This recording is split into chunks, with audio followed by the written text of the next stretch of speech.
Alright guys, what's going on? Welcome in. So with free agency starting right around the corner here, early March, I wanted to do a quick video kind of diving into the entire cap situation regarding the New York Jets, talk about how much we have, where we stand in the NFL, right, compared to other teams, who's under contract and for how long, and who are some of the biggest cap hits on this New York Jets team for 2022. So with that being said, let's jump in.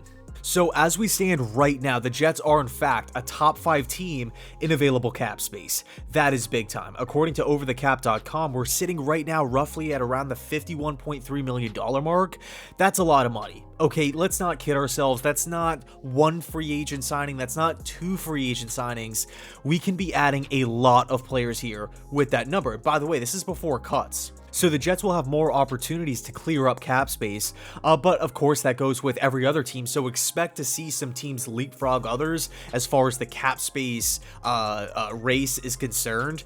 Right now, the team sitting in front of the New York Jets, number 1, the Miami Dolphins, as we stand today, they have the most cap space in the NFL. At spot number 2, we have the Jacksonville Jaguars with new head coach Doug Peterson at the helm. At spot number 3, as crazy as this sounds, it's the Cincinnati Bengals, right? Absolutely nuts here. At 4, the LA Chargers, and then at spot number 5, of course, the New York Jets. Now, again, it's not set in stone. We could definitely see some movement here, but I will say the Jets are in a really, really good position as far as outlooking, right, or projecting into the free agency market at over $50 million, roughly $50 million. So let's take a look at some of the highest paid players on this Jets roster going into next year as far as the cap hit is concerned. Starting off at number 1, the highest paid player on the team, CJ Mosley at $17.5 million. After that, Carl Lawson at $15.3, John Franklin Myers $12.4 million, Corey Davis $13.6, George Fant $11.1, Connor McGovern $10.3. Those are the 6 highest paid players on the Jets roster, and after those 6 guys, there's a line in the sand, if you will, or a drop off.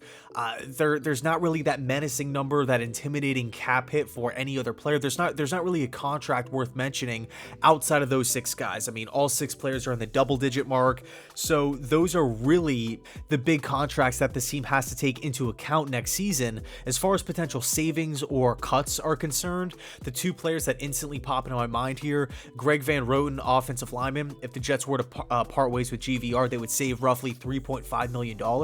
And then tight end Ryan Griffin, if the team were to part ways with Griffin, they would save roughly $3 million. Okay, so a potential $6.5 million in savings.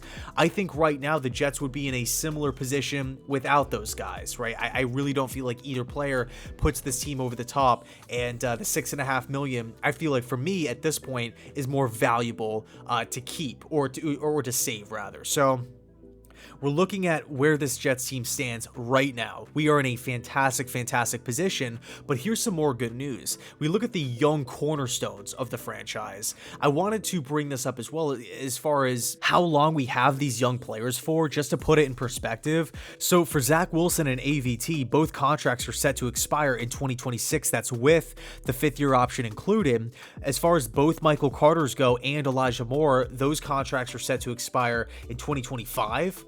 Here's the interesting one though, Quinnen Williams and Bryce Hall, both contracts set to expire in 2024.